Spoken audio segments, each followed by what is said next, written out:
Fala pessoal, tudo bem? Tô aqui mais uma vez com o Di. E Di, a gente sentou para gravar um primeiro podcast que foi muito legal. A gente falou sobre a sua história, sua experiência. A gente também introduziu muito esse tema de atribuição, que eu acho que é um tema que os Estados Unidos já acordaram há bastante tempo, né? Putz, mais de 5 anos, muitas soluções aí, o pessoal já está fazendo muita coisa a respeito. E agora a gente quis fazer um segundo podcast mais avançado e respondendo as perguntas mais cabulosas, diretas, assim, direto ao ponto. Então a gente, inclusive, misturou o nosso roteiro aqui com algumas perguntas que geralmente a audiência tem, grandes e-commerce que a gente entrevista diariamente, para ir direto ao ponto, digamos assim, trazer pontos, bullets práticos, e com certeza vai ser um conteúdo bem direto ao ponto. Então, primeiro, obrigado por estar aqui. E bora pra cima. Eu que agradeço. Vamos pra cima e eu tenho certeza que vai ser esclarecedor aí para muito profissional e muito dono de e-commerce que está assistindo aqui. Vai ser um podcast técnico, mas muito prático aqui para você sair daqui com outra visão. Boa, boa. Então, queria começar falando assim, né? A gente precisa falar de um problema invisível que está custando milhões por mês para muito e-commerce. Mesmo os caras que já fizeram tudo. O cara configurou o GA4, que já é um grande avanço, a maior parte não configura. O cara já fez tudo, implementou as tags, fez até o server-side, e mesmo assim ele continua escalando no escuro. Então, hoje a gente vai falar do próximo passo do e-commerce moderno. Depois do server-side, qual que é o próximo nível? Bom, o server-side, na minha opinião, é uma parada obrigatória hoje, né? Principalmente configurar o GA4. Você falou que tem muito e-commerce que não faz, isso é verdade.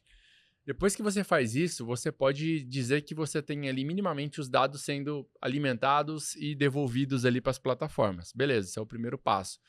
Só que aí a gente entra num segundo dilema, que é, ok, meus dados estão alimentando as ferramentas, as coisas estão acontecendo, mas eu estou entendendo o que está de fato acontecendo no meu negócio. Por isso que eu falo, qualquer e-commerce que já está faturando ali pelo menos 100k por mês para cima, ele precisa começar a se preocupar com a jornada, né, do que está acontecendo.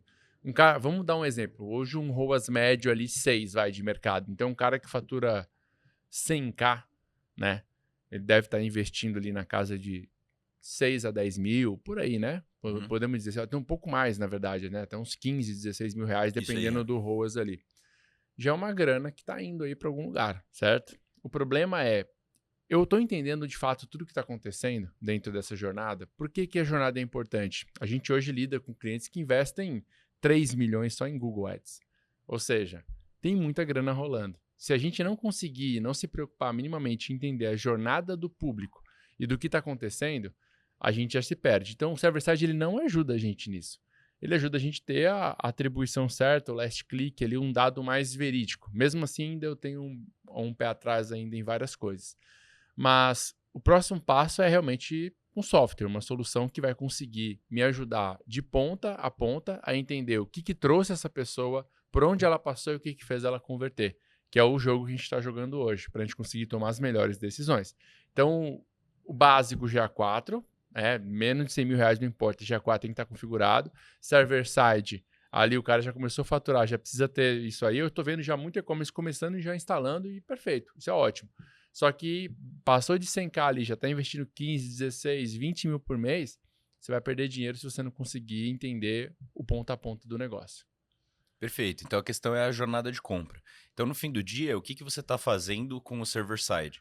Você está fazendo a configuração básica, só que a configuração básica em 2025, 2026 é mais avançada do que a configuração básica que a gente tinha em 2019, antes da questão da privacidade. Perfeito. Então, basicamente, a gente precisa mandar para a Meta, para o Google, essas conversões que hoje são bloqueadas porque o usuário não permite, né? Ele fala lá, não quero compartilhar meus dados.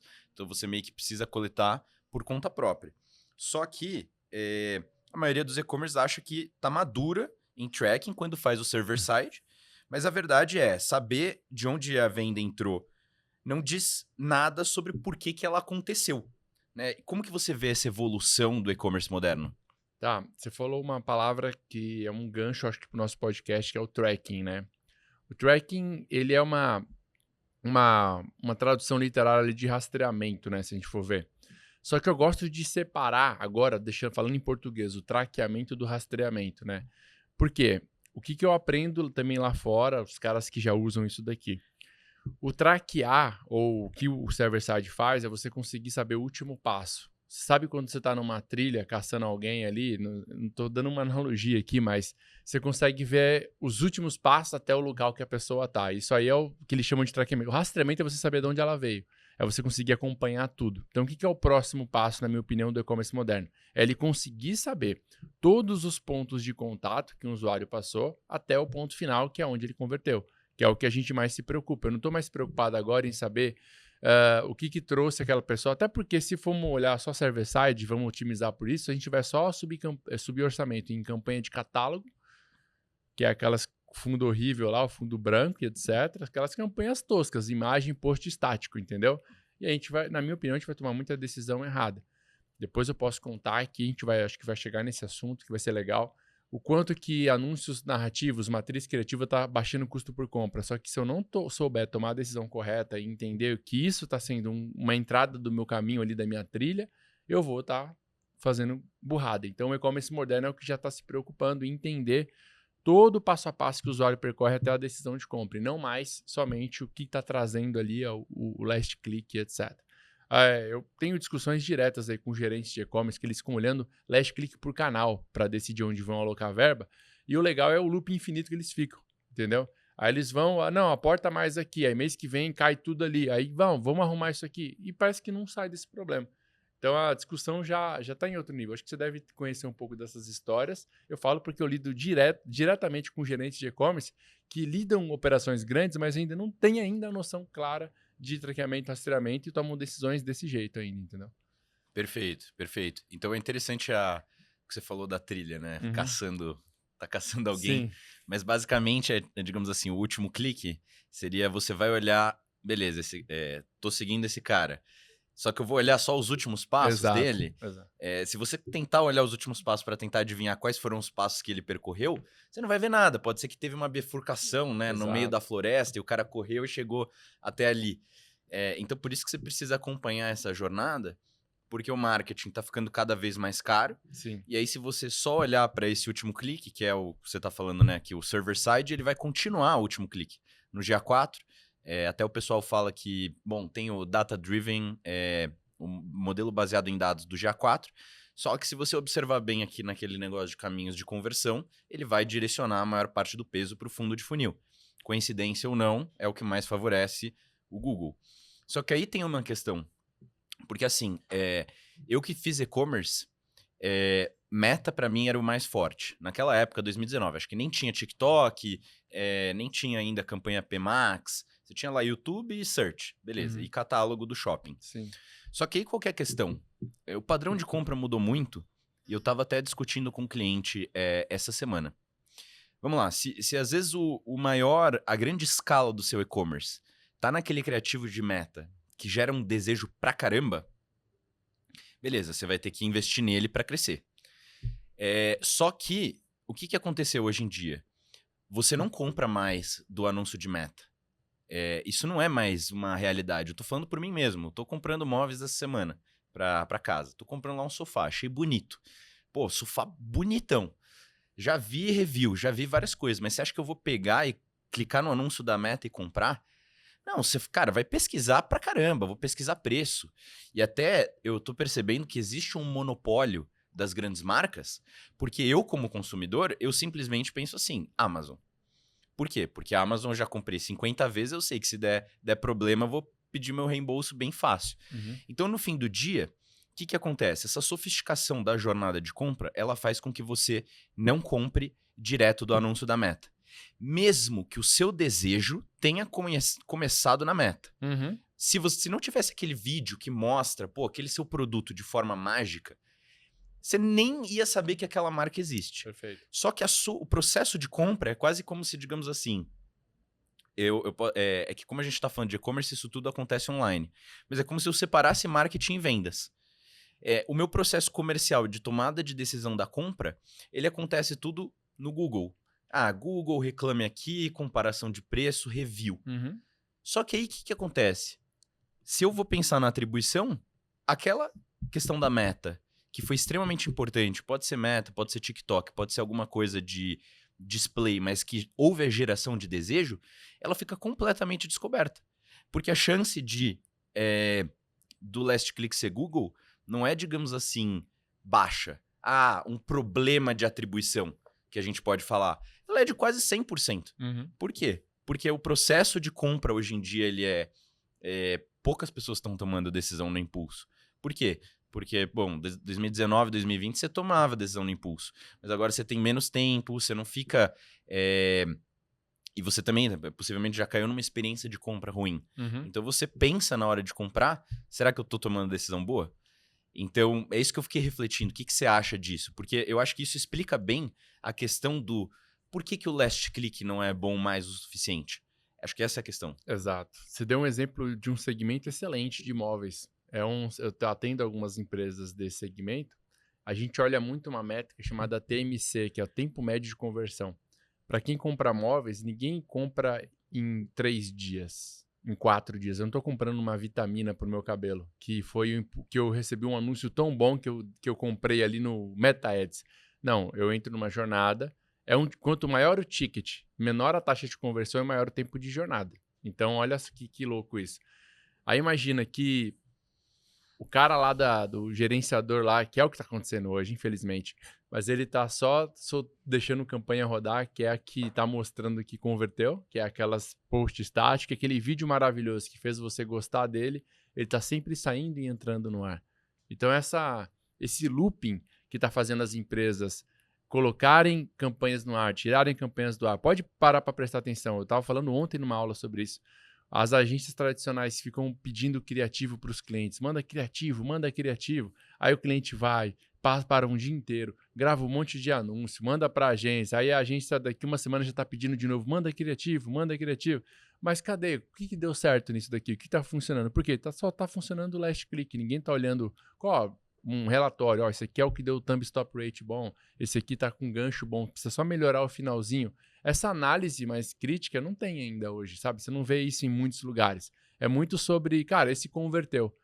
O que é um exemplo, na aula ontem eu perguntei para a galera, eu falei, gente, o que para vocês é um criativo bom? 90% da galera falou, é o criativo que vende. Eu falei, mas criativo ele tem um papel de vender? Na opinião de vocês? Eu comecei uma discussão, né? Para vocês, criativo ele foi feito para vender? Se o site tá uma merda ali, é o criativo que é o problema? Como é que vocês estão tomando decisão? E deu para perceber que, cara, tem muito mercado ainda para quem é realmente profissa, entendeu? Porque o pessoal ainda tá ali nos primórdios ali, olhando venda por criativo para decidir onde vai botar a verba. Então, eu acho que aqui já bota muita gente no lugar e entende o nível da conversa que a gente vai ter aqui hoje. Perfeito, perfeito. Então, essa conversa de criativos, eu acho que ela rende boas horas aí. Sim. Porque no fim do dia, o que eu acredito que todo e-commerce quer é previsibilidade de escala. Digamos assim, não é a previsibilidade de que todo mês você vai faturar tanto, só bater a meta, porque isso é um pouco mais, digamos assim, você tem que gerenciar a operação inteira para bater as metas. Mas simplesmente você saber que você tem espaço para investir. Eu estou investindo, sei lá, 100 mil reais por mês, eu vou investir 200, 300, e aquele retorno, ele não vai despencar, né? Eu posso falar, isso também acontece quando eu estou investindo 2 milhões. Se eu vou investir 3 milhões, esse retorno vai continuar? Porque aí tem aquele problema que é o ROAS incremental negativo. Você está com ROAS 5, investindo aí 1 milhão, então você está faturando 5 milhões, mas se você investir 2 milhões, não vai faturar 10. Muitas vezes vai faturar, sei lá, 7, 8. Exato. Então, esse extra tem que ver, às vezes, se ele se paga. Porque muitas vezes ele não se paga. Se você descontar depois o custo de produto, imposto, tudo, você vai ficar com uma margem pequenininha. Então, no fim do dia, essa discussão é sobre como que você entende a jornada do cliente para que você consiga investir as coisas no lugar certo e, basicamente, puxar as alavancas certas e não tirar alavancas que estão dando certo no fim do dia. Então, por exemplo, se eu tenho um criativo que ele tem um papel fundamental nessa jornada, nessa criação de desejo, o que vai acontecer se eu pausar ele? Simplesmente eu só vou estar tentando vender para aquele pessoal que já estava engajado. Perfeito. Então você vai ficar num loop. É muito esse loop de é um loop quase que de um remarketing. Exato. Porque você fica só vendendo naquelas Frequência pessoas que começa a estão aumentar. ali.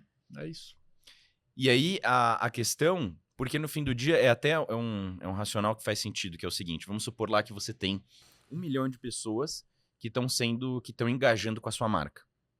E aí, beleza, eu gasto ali 20 mil reais pra ficar com elas. Acaba sendo muito mais, porque para você transformar ela numa pessoa engajada, você já gastou muito mais que isso. Perfeito. Mas vamos supor o seguinte, você quer sair de 1 milhão de pessoas engajadas e você quer ir para 5 milhões, aí que tá o desafio. Uhum. Porque você vai investir, vai aumentar esse orçamento para alcançar essas 5 milhões, mas 5 milhões não vão se tornar engajadas do dia para noite, porque você não tá fazendo sua lição de casa, que é colocar o cara numa nova etapa de funil, digamos assim. É você esquentar o cara. Uhum. O cara nem sabe que é sua marca. Então, por exemplo, eu tô comprando sofá, surgiu uma marca aí que chama Home Mobile. Uhum. Sofá super bonito. Mas, cara, eu não tenho nem olhos pra ela.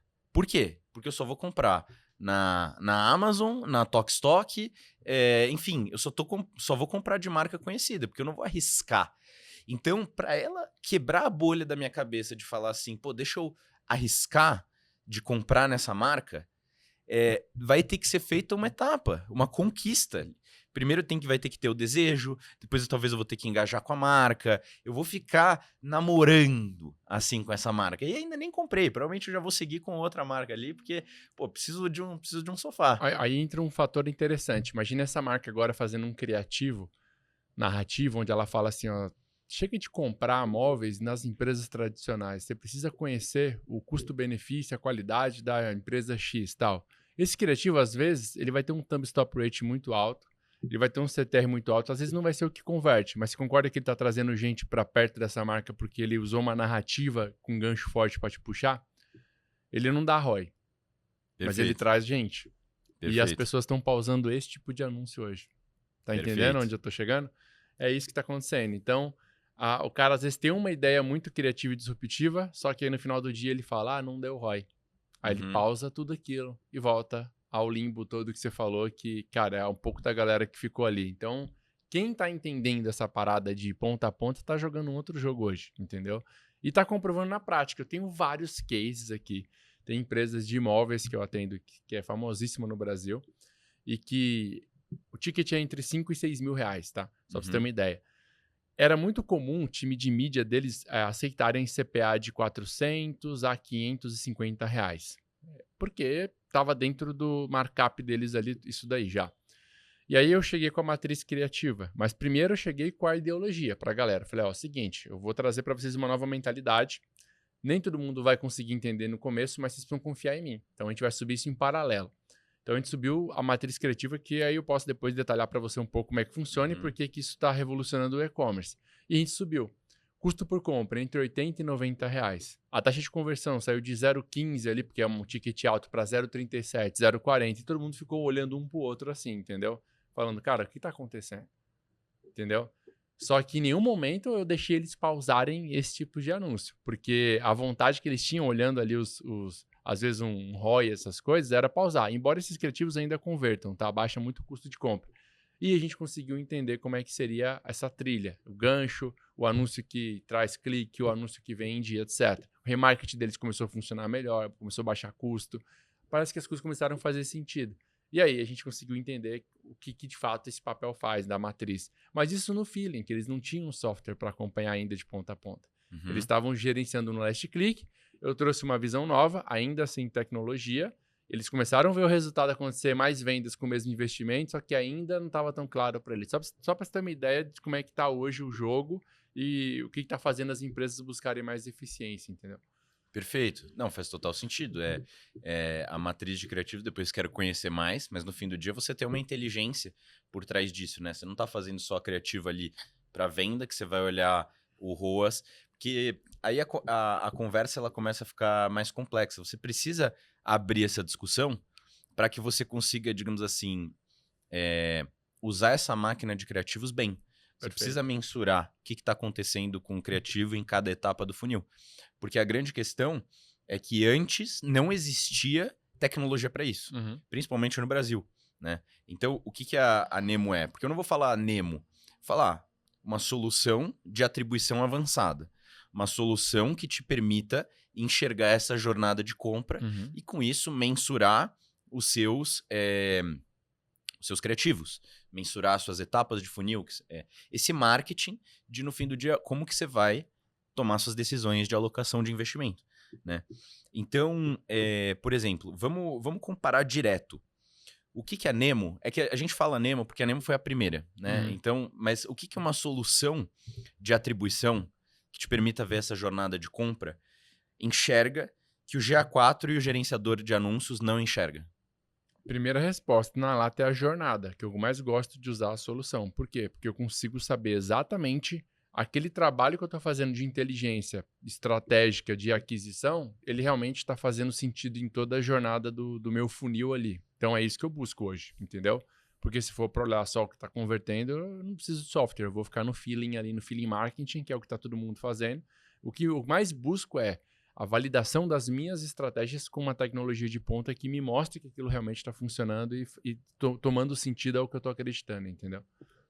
Entendi. Mas aprofundando um pouquinho mais, assim, como que as pessoas estão tomando a decisão no feeling, olhando o GA4 e olhando o gerenciador? E como que isso muda, digamos assim, com uma solução? Tá, eu passei por isso, eu era o feeling e agora eu já tenho outro nível, mas como é que era antigamente? A gente olhava 2 painéis para olhar a decisão e a gente sempre focava no que estava mais agradando a gente, né? Pô, o meta tá indo bem aqui, vamos aumentar a verba. Hoje ainda, o gerenciador ainda, o pessoal gosta mais, porque tem muita gente que acha o GA4 difícil de mensurar. Então, cara, no final das contas, resumindo, quem tá assistindo vai concordar comigo, mas ainda se olha o custo por compra que aparece no gerenciador do meta e você bota a grana, entendeu?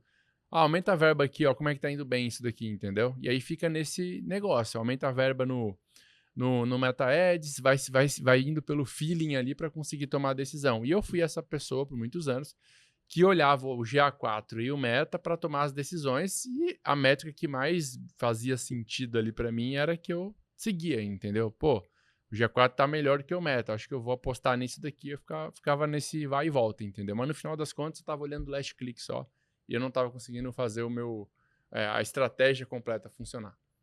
Perfeito. Então, se você trabalha com tráfego, você já ouviu essa conversa. O GA4 é meu norte, mas eu dou uma olhadinha no gerenciador também. Todo dia, isso aí acontece. E aí, você escolhe qual número usar dependendo do que te convém? É isso que a galera tá fazendo hoje. 100%. Então, olha ali o número que ficou mais bonito, né? E toma a decisão em cima disso. Entendi. Então é como se você tivesse 2 termômetros e você escolhe aquele que tem a temperatura que você quer sentir. Exato. Ó, esse termômetro tá um pouquinho melhor aqui. Vou aceitar o que ele tá falando. Perfeito. Acho que essa aí é uma analogia clara do que tá rolando hoje, entendeu? E aí o que a gente tá debatendo aqui, entendeu? Como que se resolve, por onde começa e quais diferenças ali do que um olhar ponta a ponta pode trazer ali para um projeto. Então, no fim do dia, acho que chegamos no cerne, acho que do problema, realmente o problema de atribuição. Porque o problema de atribuição não é, digamos assim, cada plataforma puxa a sardinha. Isso todo mundo já sabe. Sim. A questão é que por muitos anos as pessoas se acostumaram a continuar assim.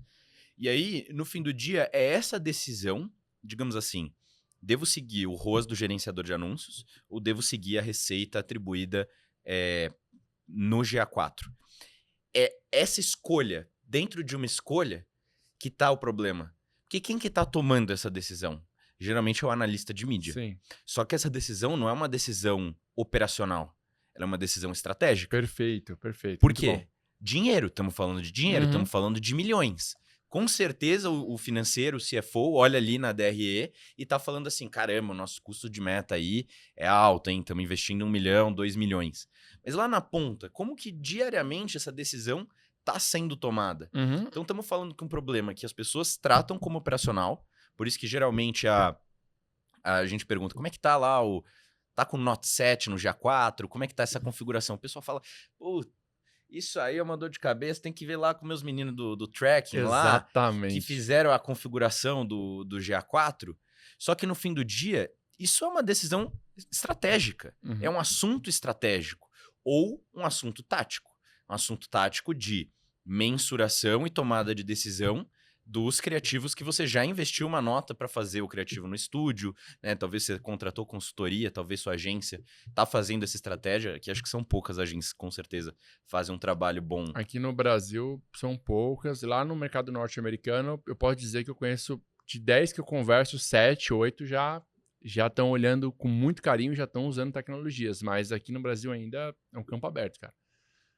Então, no fim do dia, eu acredito que essa é a questão, esse é o cerne, porque a gente fala muito sobre problema de atribuição. Sim. Mas o problema não é só sobre o problema. O problema real é que essa decisão está sendo tomada com um achismo plus, digamos assim. As empresas falam assim, não, a gente tem maturidade de mídia. A gente sabe que o GA4 é só last click. Mas aí, na prática, o que isso significa? Significa que ele também olha o gerenciador de anúncio. Perfeito. Que tá, enfim, ele puxa crédito por vendas que ele participou em algum momento. Exato. Ou seja, se a venda foi tagueada lá, vai ter crédito. E eu que até queria puxar agora uma parada com isso que você falou. O que fez a gente buscar uma solução para resolver isso? O nível dos clientes que começaram a buscar a gente começou a subir. Então a gente começou a ter ICPs diferentes, empresas estavam investindo $500 mil, $1 milhão por mês. E a gente falou, cara, não dá para continuar assim. Porque todas essas ideias que a gente tem não vai ser fácil de aplicar nesse projeto se a gente olhar só dessa maneira. Aí vinha aquele gerente de marketing cabeçudo, cara casca grossa, que olhava last click por canal, que na minha opinião isso aí também é complicadíssimo, entendeu? Porque como é que você consegue gerenciar dessa maneira, né? E aí a gente começou a buscar soluções, né? Aí a gente se conheceu, a gente botou a Nemo, plugamos a Nemo nos projetos lá e a coisa começou a mudar. Por quê? A gente leva dados nas reuniões. Dashboard, dados, mensurações ali, muito mais avançadas do que a gente tinha antes. Porque antes era abrir GA4 numa reunião e ficar mostrando, entendeu? E aí era terrível, porque olhar por canal, last click por canal era matador, entendeu? Não estava levando a gente para onde a gente queria, tinha muita discussão sobre isso, muito conflito com a tomada de decisão, era muita grana envolvida, como você falou. Mas é aquilo que você falou, o operacional, ele queria provar alguma coisa, mas quem deveria ser o estratégico, que seria um gerente, ele tem uma outra visão e ficava um conflito, todo mundo ali se debatendo, entendeu? Ninguém saía do lugar. Então a gente falou, cara, precisamos buscar respostas. Aí comecei pro States, descobriu ferramentas avançadas. Cara, a gente se conectou, aí parece que deu tudo certo, entendeu? Aí a coisa começou a andar e começamos a enxergar a solução aí no fim do túnel. Faz sentido. É porque eu acho que o que acontece é que você cria... Não é uma solução mágica, mas ela te dá mais inputs para sua tomada de decisão. Sim. Então, no fim do dia, você vai ter que... digamos assim, você tem um problema. Então, problema do mês, por exemplo. Isso é até metodologia de problem solving, né? Tipo a McKinsey. Qual que é o problema? O problema é não estamos conseguindo investir mais em mídia para abater a nossa meta de faturamento. A gente já sabe que o faturamento não vai vir sozinho, digamos assim. A gente não vai bater a meta de receita sem fazer nada. A gente tem que mudar as coisas, tem que investir mais. Só que aí a questão é, as hipóteses ficam muito rasas, porque você só tem essas fontes e você tem o achismo. Então, faz bastante sentido isso que você falou. E aí, na prática, por exemplo, se eu sou um e-commerce eu faturo aí 5 milhões por mês e invisto 1 milhão por mês. Quanto que eu tô perdendo, quanto dinheiro que eu posso estar perdendo sem saber, porque eu tô confiando no GA4 e tô fazendo essa exceçãozinha aí no gerenciador? De bate pronto, pelo menos aí a metade dessa grana. Pode ser que você esteja tomando decisão errada. Entre 40% a 50% disso aí pode ser que você esteja tomando decisão errada. Posso te dar um exemplo agora? A gente sabe que o GA4 não mostra muitas vendas, né? Eu diria que 70% das vendas, e olhe lá, dependendo ainda como foi configurado. Para pensar comigo o seguinte, ó, a discussão que eu tenho com os clientes. O cara está investindo lá. Você deu um exemplo aí de um ICP da Rocket, mas vamos descer um pouquinho o nível agora. Vamos dar um exemplo de um e-commerce que está investindo 100 mil. E esse cara, ele quer aumentar, ele quer aparecer para mais pessoas. Ele quer investir 200. Ele fala, pô, eu tenho 200, eu quero investir mais. E aí o time fala, não, vai cair o ROI, etc. Aí começa aí o problema, na minha opinião. Por quê? Se a gente for seguir essa teoria que se eu aumentar a verba, o ROI cai, você concorda comigo que todos os anunciantes só poderiam estar investindo uma parcelinha de investimento? Ninguém ia estar investindo pesado. Ou seja, Sim. como é que eu alcanço o Brasil inteiro? Tem como? Tem, cara. Tem como, só que você tem que entender que existem níveis de consciência e você tem que produzir conteúdos para chegar em todo nível de pessoa. Olha que interessante. Hoje, o mercado espera alguma coisa viralizar no orgânico para as empresas começarem a anunciar para o fim do funil. Tá conseguindo entender? Hoje a máquina funciona assim. Precisa de alguém lançar uma tendência no orgânico para viralizar, para depois isso virar demanda. Mas ninguém está gerando demanda usando mídia paga. Que é possível, mas você precisa agora ter a firmeza do que você vai fazer, que é gerar o conteúdo de nível de consciência e saber olhar o que está te trazendo gente. Ninguém tem muitas empresas não têm essa coragem de fazer isso. Aí fica nessa discussão, não vamos aumentar a verba porque o ROI cai. Não vamos aumentar a verba, mas espera aí, você está olhando o que agora? Só o finalzinho do mês? Só o que está acontecendo no final daquele ciclo? Então, é uma discussão meio filosófica, mas é legal a gente falar sobre isso, entendeu?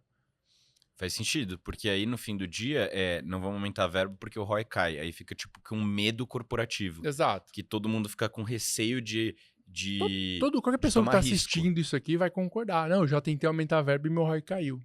Mas por quê? Você tentou aumentar a verba aonde? Uhum. No fim do funil? Era de se esperar, entendeu? Mas se você pegasse esse incremento e fizesse uma ação de nível de consciência de meio e topo de funil. Mas não dá ROI criativo. Aí nós chegamos em outro problema, entendeu? O cara não tá olhando o first click, ele não tá olhando o que tá trazendo, tá olhando só o que tá vendendo. E aí a gente consegue matando todas essas charadas, cara. Entendi. E aí, por exemplo, para você começar isso, então, vamos dar esse exemplo aí que você deu. O cara tá investindo 100 mil, só que ele só tá investindo 100 mil em fundo de funil, ou seja, last click. O que ele tem que fazer com esse dinheiro? Para começar, porque ele não vai chegar e investir 200 mil, 100 para 200. Ele tem que abrir essa conversa, digamos assim. O que você faria? Você alocaria uma parte desse budget, tipo 20%? Você deixaria 80% e botaria 20%? Ou você aumentaria, sei lá, 20%, investiria esse 20 mil a mais em topo de funil? Eu faço o seguinte, a minha distribuição de verba é 70% no seguro, 20% em experimentos e 10% em arriscado. Uhum. Eu sempre sugiro para todo o meu time fazer isso. Então, 30% da verba é para eu estar descobrindo coisas novas e fazendo coisas novas acontecerem. Até porque, vamos jogar agora um outro cenário. Você concorda que o que funciona hoje não vai funcionar daqui 3 meses? Uhum. Ou você conhece alguém que tem uma campanha com 6 anos rodando a mesma coisa? Não existe, certo? Sim. Ou seja, se eu não tenho o que eu chamo ali de laboratório rodando, que é esses 30%, que eu estou descobrindo coisas novas e sabendo que aquilo está nutrindo ali as minhas ideias, quando aquela campanha segura começar a decair, eu vou perder maior tempo de novo para conseguir emplacar outra. E aí isso reflete totalmente no faturamento das empresas. Boa parte dos e-commerce que eu conheço depende de 60%, 70% de tráfego pago. Aí você olha o gráfico de vendas deles e é assim, ó. Eles ficam nisso, ó. Por quê? Porque eles não estão conseguindo entender que dá para fazer uma linearidade progressiva. Eles estão tentando ali subindo e descendo coisa, entendeu? Parou de funcionar, sobe outra coisa. Aí fica nessa luta constante, entendeu? Faz sentido. Aí já estamos tangibilizando mais essa conversa. Se você só tá olhando o GA4, esquece esses 30% que é o que vai salvar teu negócio. Que é o que vai fazer, digamos assim. Porque esses... Vamos supor, então, você falou 70% do que já está funcionando. Last click, 20% e 10%. Então, os 20% talvez você está investindo nessas coisas que no 10% você está testando e no 20% começou a funcionar, você está construindo uma tese. Perfeito. Quando essa tese se validar, porque a gente também não é louco, você não sai investindo em qualquer coisa. Sim. Você vai testando. Beleza, só que aí esses 20%, vamos supor que, cara, a gente já tá com uma consolidação que, cara, nesse experimento aqui, com esses 20% ou 30% de orçamento, esse topo de funil tá dando retorno. Então, o nosso 70% do budget começou a melhorar o ROAS, tipo o catálogo. Perfeito. O catálogo acontece muito isso, né? Catálogo aumenta o ROAS, mas você sabe que ele não aumentou o ROAS sozinho. Uhum. Nossa, nossas fotos de produtos estão melhores. Exato. A gente aumentou o desconto de 20% para 30%. Não é isso. O que aconteceu é que tem mais gente chegando para que aquele catálogo chute pro gol. Você quer o resumo de tudo? Aqueles 20%, né? É o que segura o seguro por mais tempo. Entendeu? Perfeito. É isso que a gente segue. Então a grande conversa é sobre abrir isso. Exato. E aí sim você vai ter, digamos assim, aquele bloco de 100 mil, que agora enfim, 70 mil naquilo que já funcionava com 20 mil, ele vai sustentar a escala. Porque o que, que aqueles 20 mil, aqueles 20% tá fazendo? Ele tá trazendo gente nova para aqueles 70 chutarem. Então, como você conseguiu criar uma previsibilidade de tô trazendo gente nova e o outro chuta, quando eu aumentar isso aqui, ele chuta mais alto e o ROAS não caiu. Perfeito. Então, no fim do dia, é isso que aconteceu. Se você pensar em tamanho de mercado, você expandiu o potencial de pessoas que aquela sua campanha de last click conseguia alcançar. Perfeito. Então, acho que aqui estamos chegando porque eu quis abrir essa discussão porque é muito fácil falar assim, pô, como assim metade da sua receita? Então, se você está investindo metade, 40%, 50% dessa receita, você está perdendo grana. Você está perdendo grana porque você não está testando coisas novas, Exato. você não está abrindo isso. Exato. Então, explica pra gente esse racional de 40%, 50%, assim. Tá. Primeiro, eu trago esse percentual porque existe a defasagem lá nas plataformas. Então, é como se a gente enxergasse com um olho só. Entendeu? Então, eu já tô fazendo mensuração assim, ó, que nem um pirata. Entendeu? Um olho só. Já tô olhando pouca coisa. E aí, quando você pega o valor que você está alocando e o que você consegue enxergar, você concorda comigo que a gente não está tomando as melhores decisões? Você pega ali, tô investindo 100 mil, mas lá no GA4, vai ter gente que vai defender o GA4 ainda, mas não tem problema, é uma discussão aí eterna. Mas eu não consigo confiar 100% nos dados, então assim, aqueles 100 mil eu gerencio olhando só metade das informações que eu tenho. É aí que eu chego nesses números, entendeu? Falando, cara, talvez você esteja perdendo metade da tua grana aí porque você não está conseguindo tomar a decisão direito e olhar os números como se deve. Você está olhando um last click de um canal que te entrega só metade dos dados. É aí que a gente traz essa analogia do percentual, entendeu? Faz sentido. E para uma empresa que já está um pouco mais engessada nessa questão dos budgets, né? Por exemplo, então você tem aqueles 100 mil, mas dificilmente a diretoria vai deixar você pegar 30 mil daqueles 100 para diversificar isso. Muitas vezes você vai ter que pedir uma nova verba. Como que você faria essa defesa desse novo investimento? Porque se eu chamar isso de verba de branding, eu acho que tem uma conotação negativa nisso. Que é tipo assim, o financeiro vai falar assim, cara, então quer dizer que eu não vou ver a cor desse dinheiro.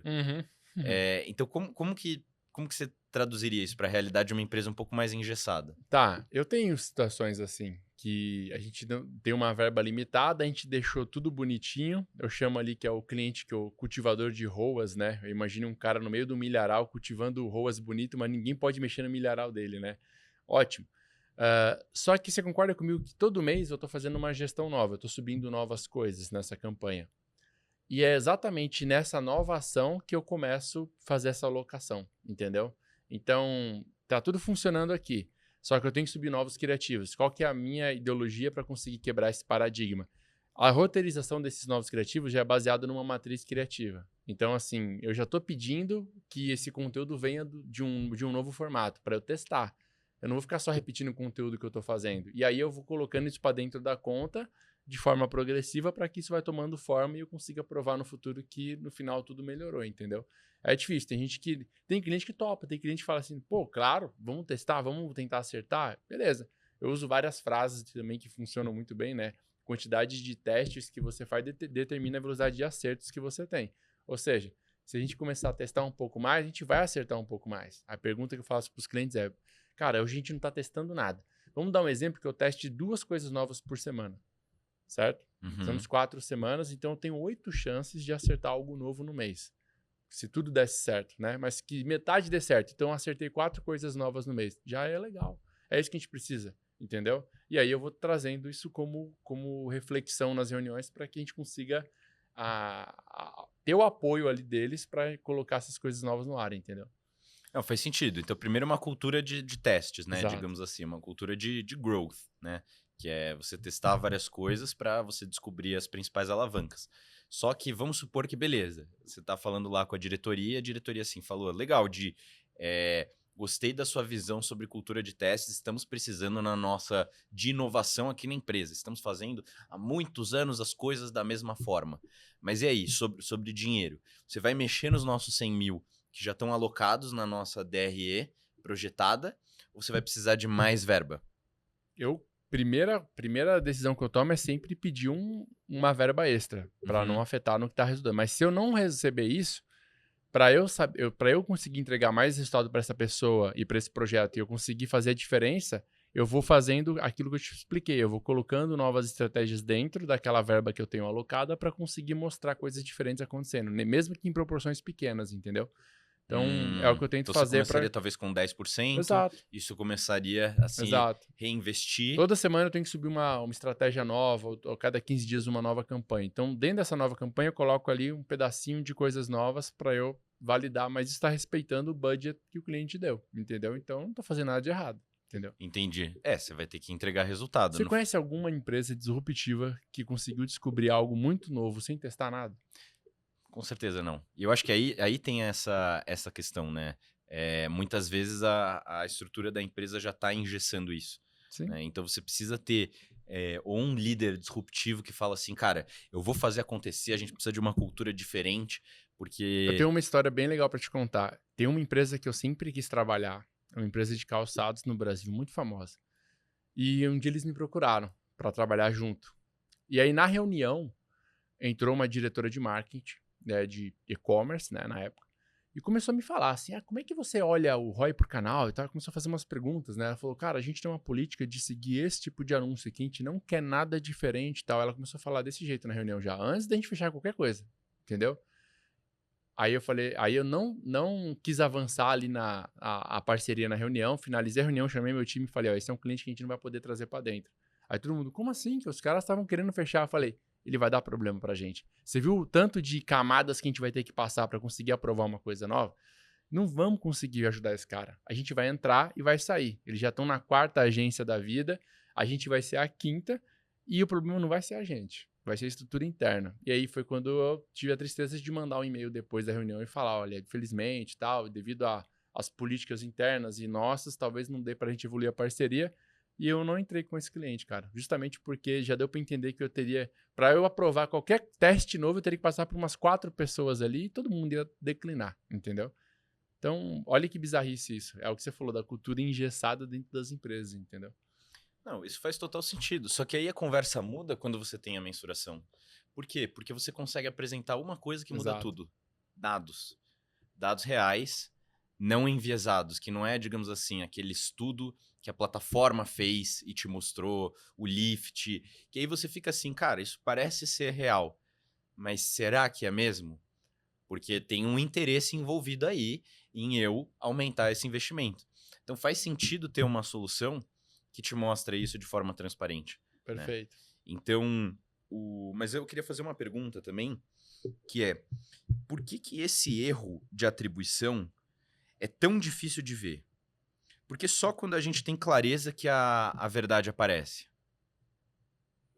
Acho que a gente ter dados ajuda a gente a resolver essa questão aí, né? Da clareza. Porque uma coisa é eu, ainda nos primórdios, tentar testar uma coisa nova no feeling e tentar provar para o cliente que aquilo que ele está tendo de resultado incremental foi aquele teste que a gente fez. Outra coisa é a gente ter um painel, um dashboard de uma ferramenta confiável que eu consiga mostrar que realmente aquilo está funcionando. E eu acho que falta essa clareza de dados para que a outra ponta ali tome a decisão certa. Ou uma agência ou o cliente, entendeu? Ter o dado na mão, entendeu? Ter um dashboard que mostra, um software que consegue te apoiar nisso. Foi isso que a gente buscou, entendeu? Então, no fim do dia, você só sabe que está com problema quando você tem os dados que te mostram o quão errado estava antes. Exato. Faz sentido, porque até se você já desenvolveu um mecanismo interno de sofisticar esse achismo, que é basicamente eu olho o GA4 e também olho o gerenciador, Exato. fica muito difícil de sair nisso, né? Porque Fica você muito chama difícil. de estratégia. Exato. Mas na prática não é. Não é. Na prática ela só é um contorno ali para continuar com o achismo forte. E a galera zela por isso, fala, não, a gente não pode mudar nada, isso foi o que trouxe a gente até aqui e tal. Só que você você conversa com o dono da empresa, faz um teste, conversa com o dono da empresa e conversa com o analista de mídia. Uhum. O analista de mídia fala assim, não, a gente já sempre fez isso sempre funcionou, é esse jeito que a gente faz. Aí você conversa com o dono da empresa sabe o que ele fala? Quero crescer. Quero crescer. Então, o que trouxe ele até ali não vai levar ele para o próximo nível. Mas lá na ponta, no operacional, a ideia é não podemos fazer nada de diferente. Mas na ponta técnica ali, estratégica do dono eu quero crescer. É bizarro isso. Eu converso com as duas pontas hoje, entendeu? E é essa discussão que a gente tem. Pô, cara, o cara quer crescer, o cara quer fazer a empresa acontecer, mas quem tá ali mexendo em tudo não quer sair daquilo porque descobriu que aquilo é o que tá funcionando e que trouxe eles até ali, entendeu? Perfeito. Isso até me deu uma ideia, que é a gente está fazendo algumas POCs com clientes muito grandes enterprise. A gente não abre POC para quase ninguém, porque é um processo custoso, né? Putz, vou envolver ali meus melhores líderes para fazer uma prova de conceito da solução. Só que eu acho que faz sentido fazer um tipo de um diagnóstico. Por quê? Porque aí a gente vai conseguir diagnosticar quanto dessa receita atribuída na verdade, tinha origem nesse first click. Exato. Porque por exemplo, entra até a palestra que eu dei no Fórum E-Commerce Brasil, que foi de um case que o cliente ele estava começando a investir no TikTok, tinha ali 6% das vendas vinham no TikTok. Só que ele começou a perceber que, na verdade, e ele só percebeu porque veio uma agência nova e inovadora que plugou a Nemo. Aí ele foi vendo assim, eita, 6% no last click, mas o first click tá 14%. O que isso significa? Significa que 14% das pessoas que compraram, 14% da receita, iniciou a jornada no TikTok. Então, terminou 6%, mas 14% iniciou. Isso significa que, putz, tinha algo que ele não estava vendo. E aí ele ficou com aquela dúvida ali. Será que o TikTok realmente vende? Antes disso, ele primeiro quis ver, será que eu confio nesse dado? E aí ele foi comparar com outra campanha um pouco menor. Depois eu vou deixar até aqui na descrição a palestra para o pessoal assistir, porque ele fala sobre isso. Mas ele falou que ele tinha uma campanha que na Meta parecia muito boa, eles investiam lá R$8.000 por mês, só que na Nemo parecia ruim. Aí ele falou assim, vamos fazer o teste. Mas tem muito a ver com até essa cultura de teste, né? Vamos testar. E aí ele falou assim, vamos pausar essa campanha. O que aconteceu? Mudou nada na receita. É o que mais tem hoje, cara. É o que mais tem hoje. E aí ele falou assim, então na verdade o software faz sentido, né? Aí ele falou assim, não, então vamos testar o TikTok, vamos investir mais para ver o que acontece, porque agora a gente não tá cego, a gente não vai ver só aqueles 6%. Resultado, ao longo de 4 meses ali, eles conseguiram investir bastante, investiram 6 vezes mais em TikTok, chegaram ali a uns 35 mil por mês. E aí, se eles foram olhar nessa atribuição, o TikTok estava sendo responsável por 36% do first click. Caraca. O last click não foi tão grande, mas esses 36% no first click foi maior que Meta. Então, foi isso que ele falou assim, cara, a gente cresceu pra caramba e esse tá se tornando o maior canal quando a gente fala de topo de funil, só que a gente não saberia. Ou seja, não saberia porque nunca teria tido esse gatilho de inovação, de vamos testar, porque você não tá vendo nada. Exato. Então você fica assim, pô, eu não vou ficar investindo no canal que traz 6% das vendas, ele parece ser muito pouco, vamos despriorizar, vamos cortar esse budget pra gente pegar, vamos cortar esse budget, vamos cortar porque aí a gente economiza mais, bota na última linha lá, sei lá, esses R$7.000 aí que a gente estava investindo, entendeu? Olha que engraçado isso. Exato. Eu tenho um case bem interessante, o cliente há 3 anos de casa, e cada vez mais ele botando grana em Google Ads e tirando de Meta. E a gente falando, cara, não é assim, o Meta tá ajudando. Ah, não, olha só, o ROI do Meta é horrível, cara. Vamos botar dinheiro onde tá o ROI, não sei o quê. E ele nunca aceitava as sugestões assim. E a gente foi levando, foi trazendo as melhores estratégias para manter isso. Só que aconteceu um dia, bem no final de semana, uma coisa atípica no projeto dele, que foi o divisor de águas, cara. O cartão de crédito dele do Meta deu pau. Isso foi numa sexta-feira para sábado, sabe? E o Meta caiu. 100%. Entendeu? Ele já tava tirando o verba aos poucos, mas ele nunca tinha cortado 100%. Cara, as vendas foram uma bosta no final de semana. E no começo da segunda-feira. E ele maluco. O que aconteceu? As vendas caiu. Cara, só a conta do Meta tá pausada. Sabe aquele canal que você tá tirando verba bem devagarzinho, secando ele?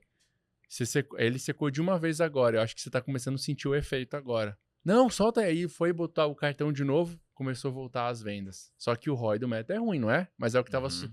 Aí tem pessoas que só vão descobrir isso quando passa por uma situação dessa, entendeu? E aí a gente conseguiu provar, antes da Nemo, que o Meta era um canal importante. O que ele fez? Ele falou, não, volta um pouco a verba que era antes. Aí começou a voltar, a coisa começou a inflar de novo, e aí foi pegando confiança. Agora a gente tem a ferramenta, já não temos mais esse problema, entendeu? Interessante isso. Porque o Meta, ele gera demanda pro Google, né? E, na maioria das vezes. E parou de gerar demanda o final de semana inteiro, entendeu? Perfeito. Não, o que eu acho que é... Eu tava vendo até um post no LinkedIn, é que pra mim vai aparecer umas coisas mais avançadas aí. Sim. Mas que a Amazon pausou por 48 horas todas as campanhas de Google Shopping. Eu vi o Uber também fazendo isso. O Uber, acho que o Uber... Uber acho que foi alguém que foi... Não sei se foi alguém que quis testar, mas, tipo assim, eles pausaram por 48 horas. É um período curto. Acho que é um teste que acho que todo mundo consegue fazer. Consegue. Pausa por 48 horas, porque aí você vai testar a incrementalidade real. Exato. Né? Que é tipo assim, no fim do dia, o que todo mundo quer é medir essa incrementalidade. Até a atribuição é uma forma de tentar entender quanto que a mais esse novo canal tá me trazendo. Porque o maior medo de todos é, vou investir a mais, mas isso não tá me trazendo mais resultado. Não tá me trazendo mais receita. Mas enfim, eu queria aprofundar agora um pouco em casos de uso práticos, assim, né? Porque eu acho que a gente, até no outro podcast, a gente falou sobre a questão de tráfego, quando você faz grupo VIP, quando a gente faz, por exemplo, tráfego de influenciador versus remarketing, que aí só dando esse contexto pro pessoal, são casos em que você vai ter uma campanha que abre e alguma outra coisa que fecha, e aí por causa disso, você não vai ter a clareza de qual que foi a ação que abriu a venda. Então, quando a gente falou, né? Meta e remarketing. Se meta está gerando desejo no cliente, meta e catálogo. Se meta está trazendo desejo no cliente e o catálogo está convertendo, no last click só vai aparecer catálogo. Perfeito. Então, a gente está falando desses use cases que tem, cara, alguma coisa abre, outra coisa fecha. A gente também, por exemplo, CRM versus remarketing. Você mandou lá um monte de comunicação que, putz, deixou o cara, elevou o nível de consciência dele. Mas aí vem um remarketingzinho ali do Google Search ou da PMax automática que chuta esse cara pro gol. Perfeito. E aí cadê? Cadê o time lá de CRM que fez um baita trabalho para reengajar a base e depois tem que até pegar o cohort de qual que foi a retenção desse cara, porque depois do cara estar engajado com a marca, com certeza, não é com certeza, tem que testar, né? Mas o LTV tende a ser maior. Então, enfim, vamos falar um pouquinho sobre esses use cases. Onde que você acha que, cara, tem muita... Qual cliente que o cara vai falar assim, putz, eu tô fazendo isso e eu não tô mensurando direito? Eu tenho um case que você conhece, que é da Aura, e você teve a oportunidade de ir lá na Rocket, você viu um nosso analista usando a Nemo, e olhando o gerenciador e olhando o GA4, para tomar decisão, que eu acho que foi um grande projeto que o software revolucionou o nosso resultado. Porque você conhece ela antes de ir para a Rocket e sabe todo o cenário, né, que passou. A gente, inclusive, no último mês foi o melhor mês da história da marca. E não vai passar, não vai parar, porque a gente percebeu que agora é disso para frente, entendeu? Cresceu quantas vezes em relação a janeiro? Porque eu acompanho os dados de janeiro. Mais de 300%. 4 vezes. Entendi. É porque eu tenho acesso aos números, não vamos falar aqui. Eu também não ia falar, mas sim. 4 vezes, cara. E se você vê agora o game changer, foi a gente conseguir apostar em coisas novas, testar, com segurança e olhando dados. E é um projeto que já veio com a tecnologia plugada, entendeu? Então tinha um histórico, tudo. Cara, foi muito mais fácil, entendeu? E é a escala. Hoje a gente tem total liberdade, cara, para aumentar a verba, para subir o que a gente quiser, porque, cara, o time, todo o corpo lá da empresa confia no trabalho que a gente está fazendo e na tomada de decisão que a gente faz, só que a gente tem software por trás, entendeu? Entendi. Foi o nosso grande case, assim, cara. Acho que é digno a gente até fazer um post e mostrar isso, porque tá oculto. Esses dias a minha head de growth me chamou, falou, cara, a gente tem que postar esse case, porque foi bizarro o que aconteceu, entendeu? Aí eu falei, levanta todos os números, vamos jogar isso na net pra galera conhecer, porque tá todo mundo sem noção do quanto foi o crescimento em 3 meses. Foi muita coisa, entendeu? Legal, vamos fazer assim. A gente tá com parceria com as plataformas de mídia, até dá pra tentar envolver eles. Dá. Mas pô, legal. A gente provavelmente não vai abrir agora a estratégia desse case. É Sim. legal de ver o resultado que isso alcançou. Mas assim, até abrindo um pouco a questão. Quais são os casos de uso, digamos assim, as estratégias que o cliente tem que estar tomando que você fala assim, cara, esse cara precisa disso. Então, por exemplo, influenciadores. Influenciador. O cara que só usa cupom, ele tá deixando de ter 3 dados que vão mudar o jogo da mensuração, que é o first click, o last click de influenciador e o conversões assistidas. Uhum. E aí, tipo, a gente tem uma outra marca que tem influenciador forte, que o cupom era só uma partezinha. O cupom, ele era tipo... Não é nem last click, né? Mas ele só mostra um pouco dessa correlação de como que o cara... ele... como que o cara lembrou daquele cupom e acabou comprando. Perfeito. Mas a gente tinha 2 influenciadoras, nesse caso, gigantes, que o cupom deu super baixo e eles investiram um caminhão de dinheiro, né? Você vai ver aquelas influenciadoras de, pô, sei lá, 2 milhões de seguidores, 10 milhões, é caríssimo. Caríssimo. E aí o cupom parecia muito baixo, então eles iam cortar. Mas uma delas é até... putz, é muito gigante. É uma que tem a programa lá, a Farofa, mas enfim. Uhum. Já sei quem é. E aí, o que eles viram? O first click dela tava bizarro. Então, o que a influenciadora gigante fez? No fim do dia, ela tava trazendo público novo. O cara, às vezes, não comprou na hora, lembrou do cupom, entendeu? Da Farofa. Só que, tipo, veio público novo. Pra e-commerce, tem muito e-commerce grande que é isso que ele quer. Porque ele já tem uma base gigante, o público de remarketing já tá meio, cara, saturado. Ele precisa de gente nova que engaja com a marca e compre. Né? Porque não adianta também só público novo, desqualificado. Precisa ter esse fechamento da venda. Uhum. E aí eu acho que, então, essa questão de influenciadores, a gente vê muita gente com mídias alternativas. Por exemplo, mídia programática, o cara tem até aquela briga com o...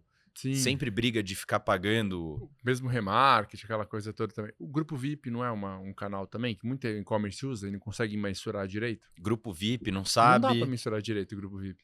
Afiliados também. Afiliados é uma guerra real, assim, né? As Sim. pessoas, tipo, chega no final do mês, o cara tenta te cobrar mais, você tem que negociar pra baixo, só que, pô, não seria mais fácil se realmente tivesse uma mensuração ali, né? Enfim, fala aí de você. Sim, afiliado, eu ontem estava tendo uma discussão com um projeto que eu tô dando uma consultoria. O afiliado criou um site de cupom para oferecer cupom para esse e-commerce. Então ele pegou um cupom que esse e-commerce usa de recuperação de carrinho para botar o link dele. Bizarro, assim, sabe? Umas paradas que não pode, na minha opinião. Ah, não pode? O cara pegou o cupom de recuperação de carrinho que já existia, criou um site de cupom, faz patrocinado no Google Ads, para dar esse cupom para a pessoa que nem abandonou o carrinho, mas usando o link dele. Tá entendendo? E ganha comissão. Ganha comissão, porque na prática veio do afiliado e usou o cupom de carrinho. É como se o afiliado trouxesse uma pessoa que abandonou o carrinho e pôde usar o cupom. Tá isso entendendo? vai ferrar muitas coisas lá dentro, né? Tipo, a atribuição. Eu já vi muita coisa de... Aí tem as cookie drop, sabe? Quando o cara troca ali a atribuição. Influencer, você falou uma parada que é muito real. Eu, antes da Nemo, tinha algumas ações que eu fazia, mas com a Nemo ficou melhor ainda. Eu continuo fazendo. Sabe o que a gente faz? A gente cria landing page por influencer. Então, o influencer joga a pessoa numa LP do site e a pessoa digita o e-mail para desbloquear as ofertas da influencer. Para que isso? Eu consigo captar um dado válido ali, né? Inclusive, o cupom da influencer, a gente não pede para a influencer divulgar. Ela solta a pessoa na landing page e fala, galera, o cupom tá na página. Então, a pessoa digita o e-mail válido para receber o cupom. Aí, desbloqueia a página e a gente manda o cupom para essa pessoa no e-mail. E a pessoa abre a página só da influência. Aí, a página é tematizada da influência. Tem a foto dela, tem os produtos que ela tá divulgando. Aí, então, fica até com mais alta taxa de conversão. Só que o que eu faço? Eu pego toda a base de dados dessa influência e depois de 3 meses, eu analiso com os pedidos para saber quem veio daquela base, daquela ação, voltou a comprar. A gente descobriu que o ROI da influência é 3 vezes maior. Porque muita gente segue a marca, entra na página, não compra, passa o tempo e depois compra. A gente estava tomando decisão em cima do ROI do dia da ação da influência. Ah, soltou um stories hoje, olha o ROI do dia. Percebe? Aí cortava a influência que era boa a longo prazo, entendeu? E com software a gente conseguia fazer isso bem também. Agora, melhor ainda. A gente vê o first click, vê o last, mas hoje eu olho até a janela de conversão de 3 meses dessa influencer, entendeu?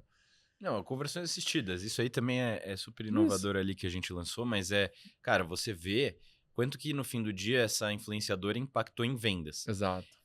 O influenciou, é que esse termo receita influenciada, eu vejo que o pessoal já tem muito receio, porque tem muita plataforma que vai puxar receita influenciada. Uhum. Mas aí o conversão assistida nada mais é do que você tá pegando as vendas que em algum momento da jornada aquela influenciadora impactou, ou a campanha de meta. Hoje com o software é muito mais fácil. A gente abre a janela da Nemo de 3 meses ali, pega conversões assistidas daquela campanha específica e consegue ver, entendeu? Perfeito. Antes Só eu que tinha que subir dados. qual que é a questão? É que por que esse dado é real? Porque o mesmo conversão assistida vai ser o mesmo da comparação da meta. Não é cada um falando por si só quanto ele influenciou. É tipo você colocar na mesma régua. Então você consegue olhar assim, putz, devo investir nessa influenciadora gigante ou devo botar esse dinheiro em meta? Perfeito. Você pode comparar a conversão assistida. Você tem mais parâmetros que realmente olham com a mesma forma de mensuração, né? Você consegue comparar maçã com maçã e não maçã com banana, com pera, Exato. coisas que, putz, fica difícil. É isso. E você vê, isso aí eu acho que já responde bastante sobre o quanto que uma tecnologia pode ajudar a gente a tomar decisões gigantes, porque tem muita empresa que gasta muita grana com influencer. Uhum. E aí volta aquela pergunta também que você fez, quanto eu posso estar perdendo de dinheiro por não estar olhando o ponto a ponto, entendeu? Tá aí a Perfeito. resposta. Perfeito. A gente tá fechando com uma marca também gigante, que eles estão fechando por causa dessa questão de influenciadores, porque, cara, se você só tivesse um e-commerce orgânico que influenciador é forte, beleza, é uma coisa ali porque você já vai ter uma previsibilidade, mas essa combinação de influenciador com mídia, ela começa a bagunçar muito as coisas. Exato. Porque, tipo, o influenciador vai potencializar a mídia, mas não é só a mídia, então não é você só botar dinheiro. Então você precisa entender isso no detalhe. E outro case que eles estão entrando é por causa... Cara, eles investem muito em Google. Muito, muito mesmo. E aí, só que dentro do Google eles têm diferentes campanhas. Uhum. Então, tipo, não é só falar que o Google é o last click. O Google tem campanha de demand gen, Exato. tem o Que PMax. funciona muito bem quando você olha o software lá. Exato. Muito boa, cara. Você, tipo, no fim do dia é isso que você tá fazendo. Só Exato. que às vezes você não tá saindo do... YouTube Ads, que é muito top. A guerra não é first click. Meta versus Google versus TikTok. Exato. A meta é... A guerra é como que você faz esse cliente avançar no funil e com diferentes estratégias. Exato. Às vezes, se você manja de Google, é que tem pouca gente que manja. Então, no fim do dia, é até uma questão de conhecimento. Como a galera manja de meta e manja de fazer search no Google... O que se fala muito lá fora é isso que você está falando. Não dá para ditar a jornada do consumidor hoje em dia. Nós temos que nos adaptar a ela. E a gente só consegue se adaptar a ela com tecnologia para conseguir acompanhar. Você não consegue ditar o que você quer que o cliente faça, entendeu? Ele vai analisar o que ele quiser. Você está na jornada de sofá lá, você olhou o Meta, você olhou o Google, você deve ter ido em Pinterest, etc. Você navegou por um monte de canal, entendeu? E aí depois que você compra lá no orgânico do site, o cara do SEO fica todo feliz. Olha o orgânico dando ROI, entendeu? E nada, na verdade, não é bem isso que aconteceu, entendeu? Perfeito. Então você tem múltiplas iniciativas e o que é o ROI, né? O ROI no fim do dia é qual que apareceu no modelo de atribuição do last click, né? Exato. Perfeito. Bom, Di, acho que foi um papo bem legal. Conseguimos falar sobre... Conseguimos aprofundar, né, na parte... Foi técnico, mas foi muito bom de falar. Eu acho que a galera que tá ouvindo aí já deve ter anotado vários insights. Eu mesmo já peguei algumas coisas que você falou aqui que eu já quero levar pro time também. Boa. Vamos colocar na descrição, então, aquela palestra. Também acho que tem um depoimento legal de um cliente que teve grande crescimento. E vamos fazer esse case depois vamos da postar aula. junto, que eu vou marcar vocês lá com o collab pra gente divulgar, porque o pessoal precisa conhecer, cara. Foi muito rápido o crescimento em pouco tempo, olhando software, olhando tecnologia de ponta. E foi uma grande influenciadora também, foi. Né? Essa é conhecida. Essa é legal. Legal, vou gente. Vou colocar a foto dela na capa pra galera saber. Tá bom. Bom, Di, obrigado pela presença mais uma Obrigado, vez. irmão. A gente agora Tamo junto. tem outra etapa da parceria com todos os clientes da Rocket, né? Exato. Putz, novidade incrível. A gente tá muito feliz, o time inteiro, por a gente estar com o Nemo em todos os nossos clientes. Isso pra gente é sensacional. Era um desejo que o time tinha. Sabe quando O cara gosta de carro e ele chega no carro que ele quer ali. O meu time, ele gostava do software, alguns projetos estavam usando e eles falaram, cara, o sonho vai ser quando a gente tiver isso em tudo. E aí deu certo. Aí, com o nosso novo rebrand, com a nossa nova cara e com o apoio da Nemo também junto com a gente ali, fazer tudo isso acontecer, já virou realidade. Então o time tá mega feliz aí em ter a tecnologia para usar e vira mais um fator de diferenciação nosso também no mercado. Legal, show de bola. É isso aí. Quando você abre esse leque, você tem muito mais opções para tomar a melhor decisão. A argumentação para fechar agora tá animal com os clientes. Porque a gente mostra a nossa tecnologia, o cliente fala, cara, é preciso estar com vocês, entendeu? Não tem como. A gente mostra isso tudo que a gente conversou aqui de GA4, como é que o pessoal toma a decisão, a gente fala, não, eu tô passando por isso. Eu falei, cara, a gente já resolveu isso, entendeu? Legal, legal, bom saber. Bom, gente, valeu. Até o próximo.